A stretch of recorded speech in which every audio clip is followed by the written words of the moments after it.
Hey, how's it going? This is Manjyoti. I'm a productivity coach, and today I wanted to talk about the power of identity, or the power of who we think we are. In the words of Tony Robbins, the greatest force in a whole human personality is the need to stay consistent with how we define ourselves. Meaning, you will find a way to meet your identity of who you think you are, one way or another. It's the strongest force, it's the greatest unconscious force. And I want to give you an example to explain, because stories are a powerful way to understand and explain concepts. So there was this guy, he was not doing well academically, growing up in the school. He was failing in the exams, he was not attending classes, he was not a good student, and he was not doing well, and his mother was stressed. But he promised his mother that he's going to give this test called SAT. SAT is like a test that has two components, verbal and mathematics, and you give that test to get into colleges in the United States. So he gave this test, and the score comes out, and the score is 1480 out of 1600. So he gets 1480 out of 1600. It's a really, really good score, because that exam is not that easy. And his mother is surprised. He's surprised, right? His mother asked him, "Did you cheat?" He's like, "No, I wanted to cheat, but I couldn't because it was restricted." So his mother said, "You mean to say you got this score on your own?" He's like, "Yeah, I guess I did."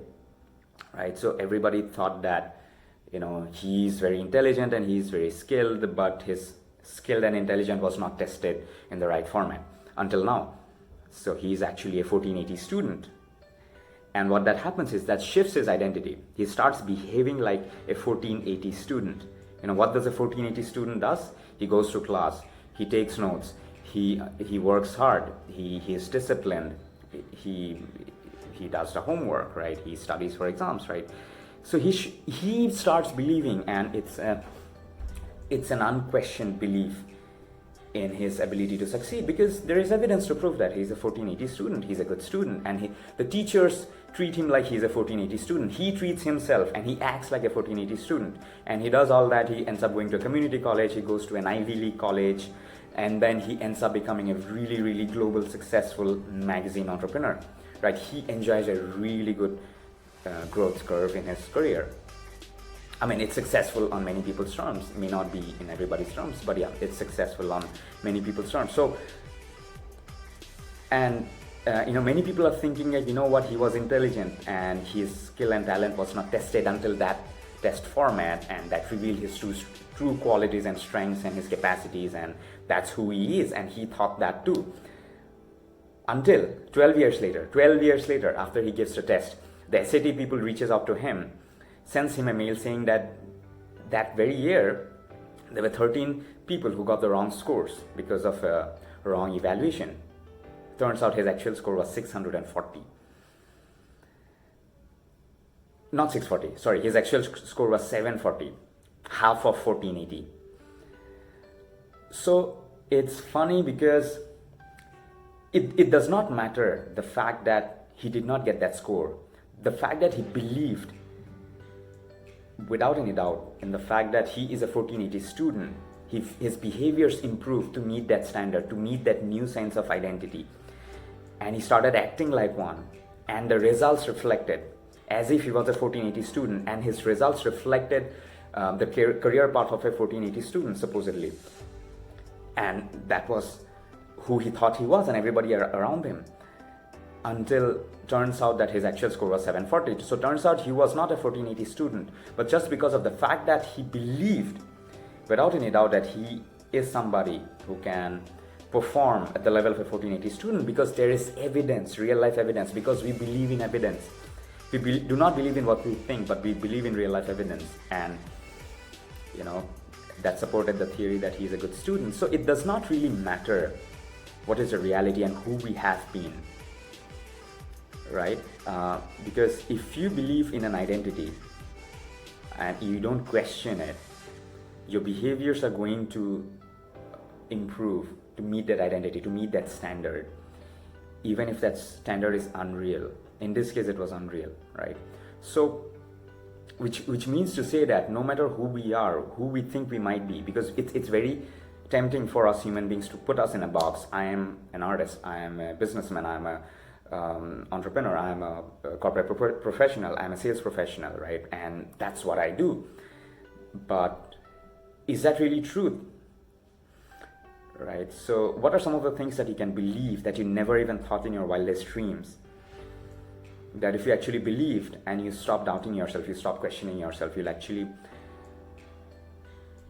you can actually improve your behaviors to an extent that you meet that identity and results start reflecting, right? So if I have to tell you that, whoever you are, I change your identity, your current identity of who you are. I bring you out of the box. I show you a completely different realm, a different possibility, right? Who you did not even remotely consider in your wildest dreams. Nobody around you considered. And it's not even possible. It seems impossible. But I showed you, and I showed you evidence. I showed you false evidence. But I made it look real, and you believed, and you did not question it. And you believed and you made it part of your identity, and you start behaving accordingly. And you stayed consistent until the new behaviors started meeting that new standard that you set for yourself, and the results start reflecting also, right? So it's not fake, it's real, right? You pushed yourself to meet that new standard, and then eventually the results start reflecting accordingly. And then 5 years later, I tell you that it was fake. I showed you false evidence that you are this unbelievably successful artist or businessman, just so that you're confident in yourself, just so that you believe in yourself, and you start acting accordingly. And now that you have the real results, you know what your true potential is. It does not matter that I lied to you, right? So what are some of the things that you can do that you never thought you could imagine doing, right? You never imagined you could do. So start thinking, start opening, right? Start questioning some of the things, right? Some of the limitations which you may not even see as limitations. You might see them as the way things are, because in the beginning it's limitation, and then we embrace that to an extent that we think that's just the way it is. If you go to this profession, there is no money, we like to generalize, right? But what if you step back and you question all these things that you have assumed about yourself, knowingly or unknowingly, consciously or unconsciously, right? And you find a way to shift your identity, strive to become a better version of yourself, and start to act accordingly and stay consistent, and you start seeing different results. So this is the power of identity. Right? The greatest force in the whole human personality is the need to stay consistent with how we define ourselves, good or bad. You'll find a way to meet who you think you are. It's the strongest unconscious force. This comes from Tony Robbins. And this story comes from the show called Impact Theory by Tom Bilyeu. If you have been following that show, I'm sure you might know this story as well. I just thought I'll share because it was really powerful and it resonated with me. So I wanted to share. Hope this was useful. Talk to you soon. Bye-bye.